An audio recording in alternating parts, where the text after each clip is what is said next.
Phonetic and phonology are keys to understand the sound.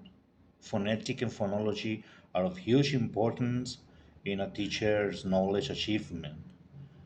Uh, a teacher must understand these sounds and their representation to transmit or to teach to our students. Talking about phonetics is not enough to say is a study of sounds or talking about minimal pairs.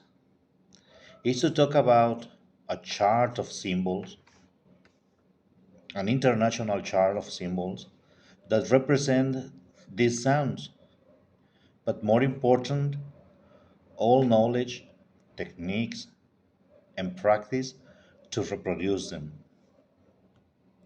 A phonetician will say that articulatory phonetics is all the parts involved to produce sound. This includes our lungs, air from our stomach, passing through our throat, making our vocal cords vibe, and sometimes other are unvoiced sounds and they don't. Also, mouth positioning is important, and not only telling our students how to put their tongue or their lips or their teeth to make a sound, but I think knowing the the name of these techniques are very important. Not only to say your student to reproduce this sound.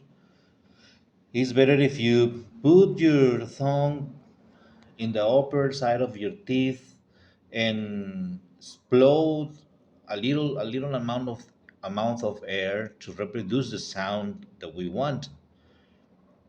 Is more professional to tell our students that that position of our mouth to make the sound has a name.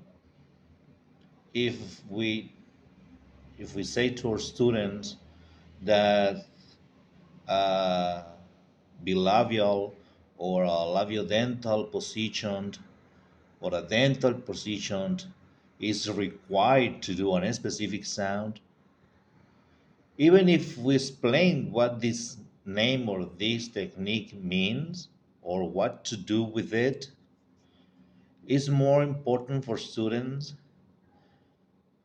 They make it more confident. They feel that they are learning from a real professional that only is saying, do like this, do like that. Even for us in this career, or even I want to talk for myself, there's a lot of teaching techniques that I've been acquired in a long time, and I've been working with them in regular basis. And now in this career, it's been important for me. And sometimes I've complained about a lot of reading, a lot of practicing, and a lot of exercises. But I thank to that because I have a I have achieved a lot of knowledge, not only empiric teaching I'm working with. Now I'm using some names. Now I know that some practice or some working technique I'm doing now, it has a name, and it feels better to say the name of the technique, even if I have to explain it to. But before, I just I just did it, and that's it. And I didn't even know that it has a name. Now it's being more completed. It's the same with phoneme and phonology. I always I always knew it was there. And when I was learning English, I barely saw it. Now with this subject in UPES, it's been interesting because we are going a little bit deeper in this subject, in this phonology and phonetic system, to get more closer to a better pronunciation. to be familiar with this chart and putting it in practice for us, for being better in the language as a person, as an English speaker, but more important, teaching to our kids.